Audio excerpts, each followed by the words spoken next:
Can you see how your thoughts and emotions influence how you act, which influences your results and what happens to you? Can you see the magic of life? Do you feel connected to life or separate and distanced from it? Can you see that at the deepest level, life is a complete mystery? In this episode, we're going to talk about magical thinking and how to skillfully integrate it into our lives. So, welcome to the Great Updraft. I'm Ross. We talk about profound personal development every week. You can find me on all the major podcasting platforms out there, or you can head to thegreatupdraft.com, which is visited by thousands every month, to get tons of free resources. And you can follow the link in the description for my accompanying article on magical thinking. So, as I said, we're talking about magical thinking today. And as we'll see, though it has profound limitations, I want to explore how to integrate it into our adult life. And first of all, we better understand what magical thinking really is before we try and understand how we can integrate it. So, what is magical thinking? Historically, human beings went through the magic phase, as it's called, and this is associated with tribes and small foraging societies. So you can think of it in one sense like a level of collective human development. It was actually our home for thousands of years, and it still persists in small pockets of the world in the 21st century, in tribes and so on, although less and less as time goes on. And more immediately relevant for you is the fact that you went through the magic phase. It's a well documented stage of child development where basically this is when we first develop imagination, intentionality, language. We gain a measure of independence after being helpless newborns.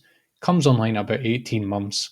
And this is when we start to explore the world, to pick things up, to look at them, to eat them, smell them, try and understand how the world works, given these new capacities and our imagination.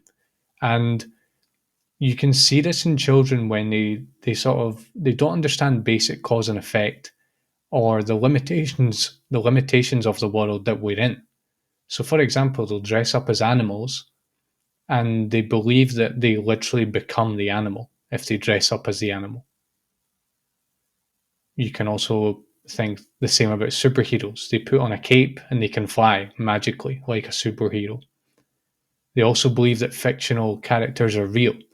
So Santa Claus, the Tooth Fairy, their favourite cartoon character. These characters are literally real and they can literally do everything that they're supposed to be able to do. So they think that superheroes can fly, they can travel through walls, they can perform supernatural feats, and so on.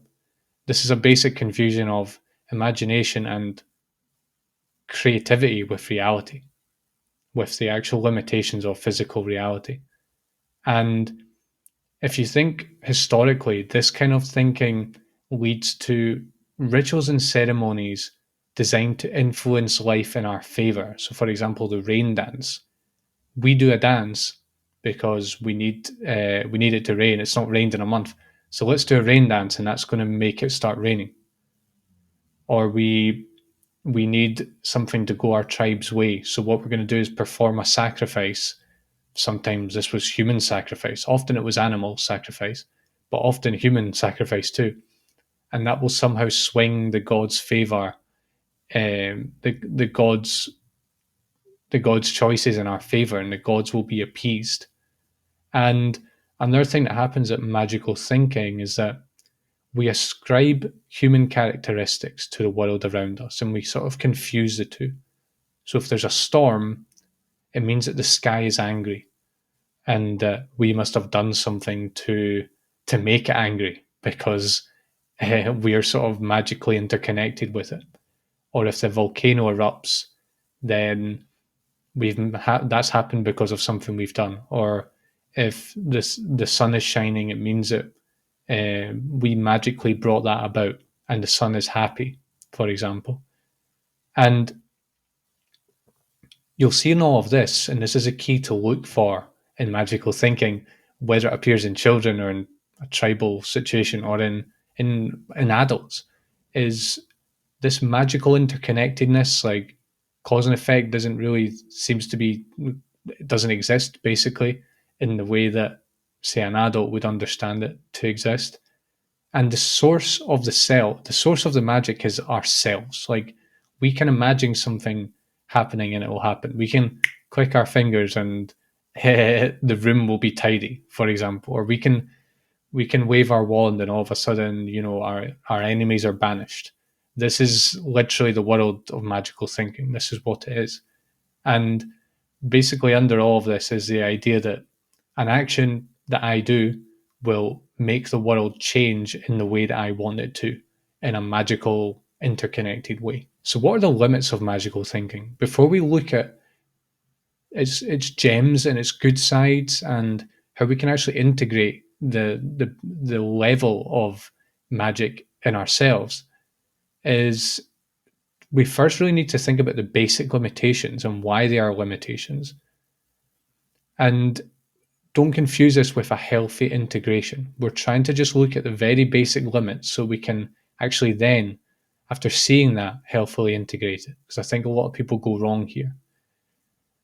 You have to realize that although it's a stage of human development, it's one we all go through, it's also something we transcend. It's something that we go beyond. And actually, adults centered that magic, who haven't gone beyond the magic stage, they can't look after themselves. They're dependents. And basically, it's because they can't manage life. They can't look after themselves. They don't understand cause and effect very well. They're impulsive. They're essentially egocentric in the sense that they see the world as an extension of them, and that things don't have their own separate reality. And so we need to bear that in mind before we start talking about how to integrate it. One thing we need to realize about magical thinking, especially as it appears in children, is that basically the child is just discovering for the very first time. You can think back yourself and try to remember something about this magical phase. You might fall short, but in a very basic way, the child is just discovering intentionality, imagination, the idea that something I can do changes something in the external world. Um, Before that, the child is really just helpless. It has no intentionality. It has no the ability to think of something and then to do it in a very basic way, because and it doesn't even have the physical ability to do that. Like even if a child had the idea to pick up a cup, at a certain age, it literally can't do that. It doesn't have the motor skills necessary. And so at the magic phase, we're really just starting to discover all this, the intentionality, the idea that I can take a certain action, that my body allows me to navigate the world. And but the child hasn't experimented enough with these capacities to realize their limitations.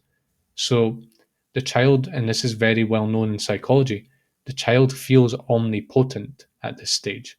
It's because it's got this sense of, a certain sense of independence. It can walk, it can pick things up, it can imagine things, but it's not put to the test for long enough to realize that actually, because I have imagination and intentionality and certain physical abilities, it doesn't mean I can do anything.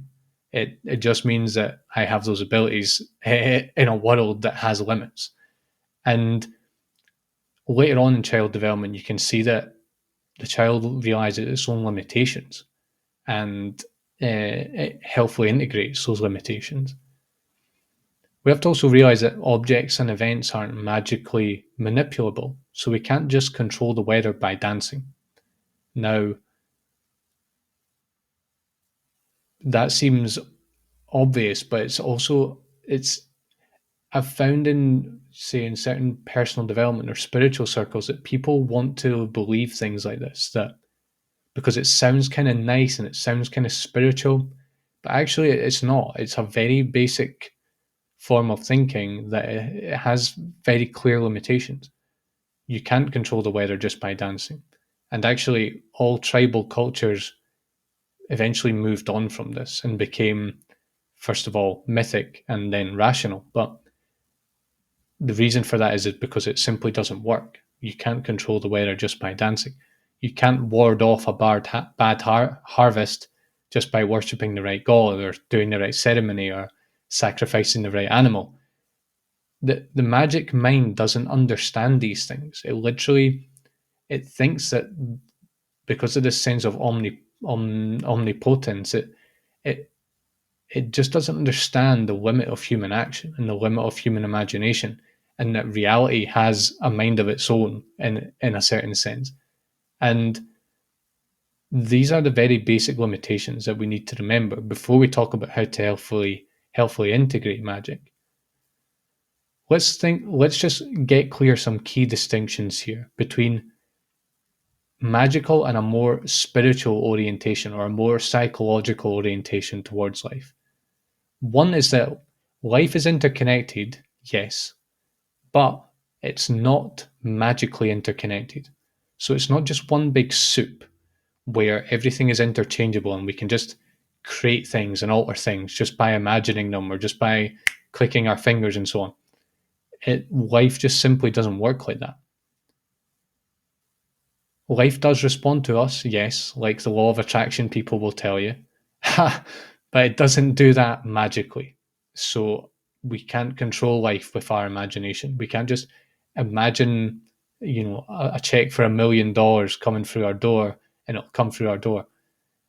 Unfortunately, it doesn't work like that, no matter how much the manifestation people will tell you.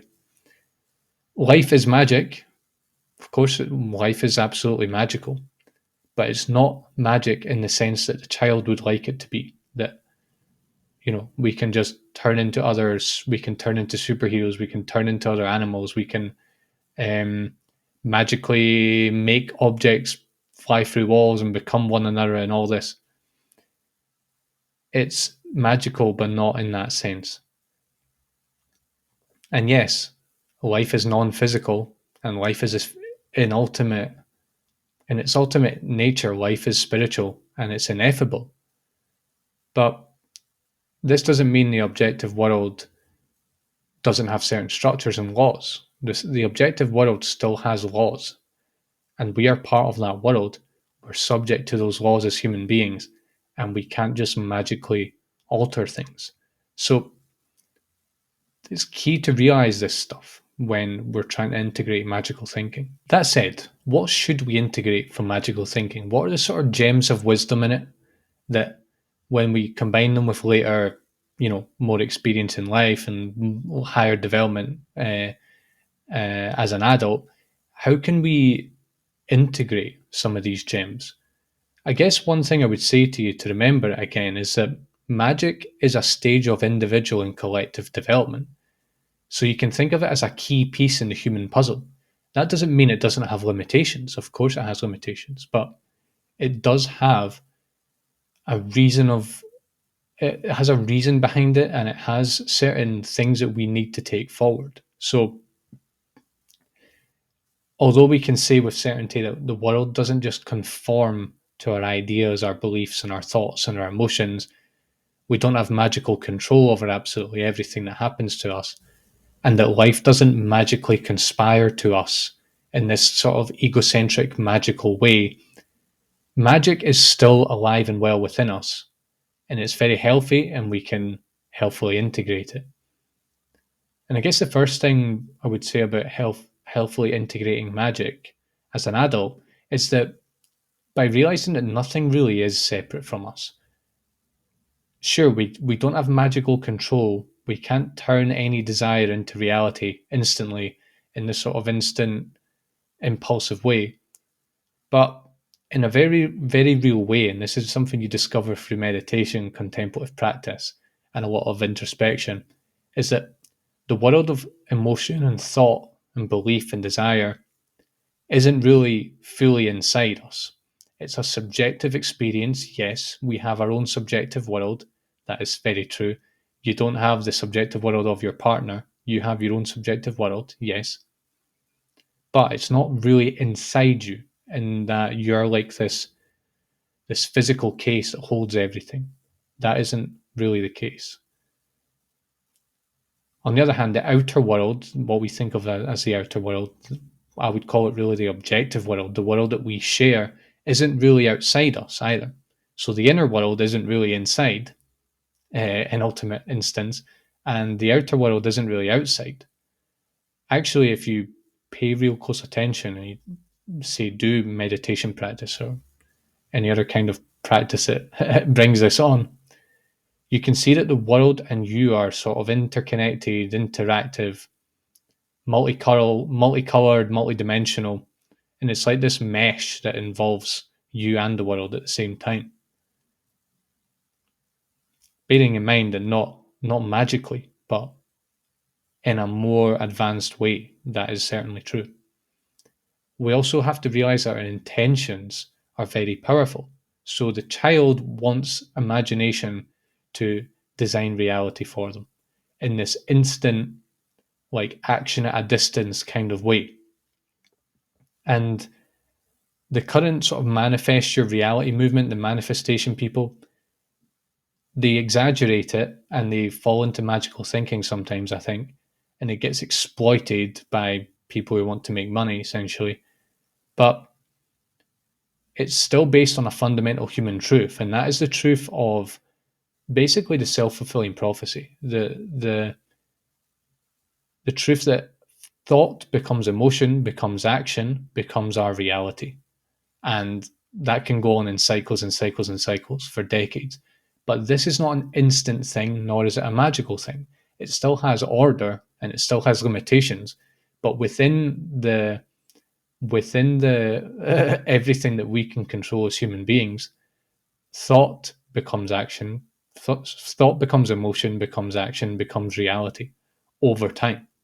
And that's something that I think if you want to develop deeply as a human being, you need to realize that. Otherwise, you're not going to realize how much power you do have over the things that you do control. And this, I think, it recontextualizes the basic premise of magical thinking, which is that imagination bends reality. It takes that sort of childish notion, and one that isn't true in all circumstances, and it puts it into a very real situation where you can actually see how this happens in your own life for yourself if you pay enough attention. Second of all, magic is in the magic stage. It's sort of, I like to think of it as when we first awaken to the wonder of life. So until a certain age, when you're a baby, you're not really aware of the wonder of life. You're too caught up in your own basic needs. That's not a judgment, it's just a fact. Like a baby is more concerned with sleeping, eating, having the care of the mother, having the mother present. And it's on a kind of unconscious level. The baby's really more of a vegetable than a child, this amazed child running around. And that's not, I'm not trying to be like a Nazi here, but it's where we all start as human beings. We start as this little thing that really has no idea what's going on. When we reach the magic stage, this sense of wonder comes alive. And it comes alive in this innocent form. As I said earlier, we've not had the chance to put our intentionality and our desire and imagination to the test of life. Um, but we are filled with this wonder and this desire to go out there and explore. And you can see this in children. And I think as adults, we lose this big time. And we lose it out of social conformity in a way. And we also lose it because of the fact that we go through the magic stage and come out the other side and we realize that there are laws and there is structure and the world is physical and we're human beings with certain limitations. But this urge for magic, this urge for the magical view to burst through linear 3D reality and overcome its limitations, it never really leaves us. And though we can't fly through walls, we can reintegrate it. And a good example of this is technological advance. So, in a way, technological advance is It's it's magic, but actual it's real magic. I think there's a quote, I can't remember who said this, that any sufficiently advanced technologies is indistinguishable from magic. And what we're doing with technology is we're basically overcoming our previous limits as a species. And because of that, all technology, especially the most cutting edge technology out there at, at any given point in time, has this magical flavor to it. Like when you first used a mobile phone, for example, I bet you in a way felt like a witch or a wizard, like communicating across time instantly with people that you couldn't see, that were in a different part of the country, even a different part of the world, even. And this video is an example of that. I'm recording this in the UK, and you can watch this wherever you are, whatever time of day on the other side of the world. And somehow these images and sounds are recorded somewhere and they're put together for you to access wherever you want. And I know that there's a scientific explanation for all this. I don't know what it is. I don't know how this happens, but the magical perspective invites us to forget about that. Stop um, interpreting life through our lens and through our knowledge and through our categorizing and so on, and just see the magic that is there and the the wonder that this inspires in us, like little children, because that's always there for us, and it's a practice to keep getting in touch with that. Everything has this magical flavor to it, and no matter how much scientific evidence we have and how much we can describe things and explain them with science and the logic behind them and how it works, it will never cover up this basic aspect of life. You can see this in nature and technology, in your family, in your own life, in your day-to-day life. You can see this magic. And I think if we're very honest with ourselves when we really think about it, we might know how to operate life. We might have a job, we might have a business, we might be doing very well in life, and we might have a lot of knowledge. But I think when we take it back to the bare bones of what life really is, and we start asking questions like, why is life here? What really is it? What's it made of? How did life come to be? And we just sit with those questions. We don't come up with scientific answers or religious answers or other answers. In essence, we actually do not know the answer to these questions. And that's why they fascinate us so much. It's also why they scare us so much. Life, in essence, is one giant magical mystery. And to me, this is the ultimate realization and reintegration of the magical mind.